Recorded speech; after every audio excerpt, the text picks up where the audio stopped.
Paid ads is a double-edged sword, right? So the great thing about paid ads is you run an ad, people are going to have eyeballs straight away on what you're selling and what you do straight away. So the market will tell you very, very quickly if you have something they want. That's the simple version, right? But it's brutal because there's other people competing against you who already have figured out what the market wants, and they might just be better than you at it. So if you're running ads, right, and you can't afford to pay for those ads, it means someone else can, which means they're just better than you at what they deliver. That's why they can pay more for those ads, right? So the brutality behind paid ads is you're going to instantly have people looking at your product and your services, and the market will instantly tell you, right, whether or not you have something they want to buy. There's no pretend, right? But if you don't have all the pieces together, then what it can also do is it means the cost of your leads will be higher. Your cost of acquiring the customer is higher. So paid ads is the fastest way to get an indicator of have you got something that people want to buy or not, and how much are people willing to pay for it.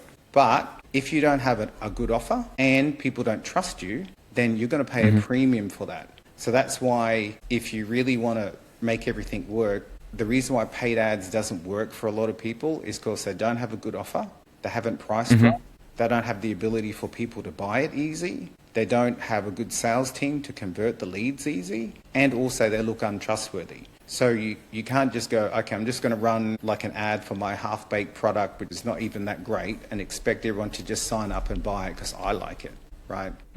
Paid ads is like the brutalist training ground for whether or not you have something that is competitive or not. And I think it's scary for most people, and they turn the tap on and they find out very quickly that it's not that easy. And then the other thing around that as well is that people also don't know their numbers. So they haven't done the year 10 math around it. So they don't know how much they should be paying for a lead, how much they should be paying for a customer, all these different things. So they might actually be just fine on track for where they should be, but they think they should be paying $10 to acquire a customer, when in fact in their market it's $1,000 to acquire a customer, and they think they're failing, when in fact they just haven't been spending enough. How do you begin to educate someone on getting their head around you're not supposed to be paying $10 a customer, it's more this? Or how does somebody start working it out? Yeah. So the easiest way to do that is there's some maths equations that you can just go do. I like calling it year 10 math, right? Because if your business has to run on formulas that's more difficult than year 10 math, then your business is probably, you don't know what's going on, right? Everything should be as simple as year 10 math, right? Okay. I can't even remember year 10 math. I'm terrible. You're probably paying some expensive people with big names who are fluffing you around in the figures, right? The easiest way to calculate it is this, right? You've got you and what math works for you.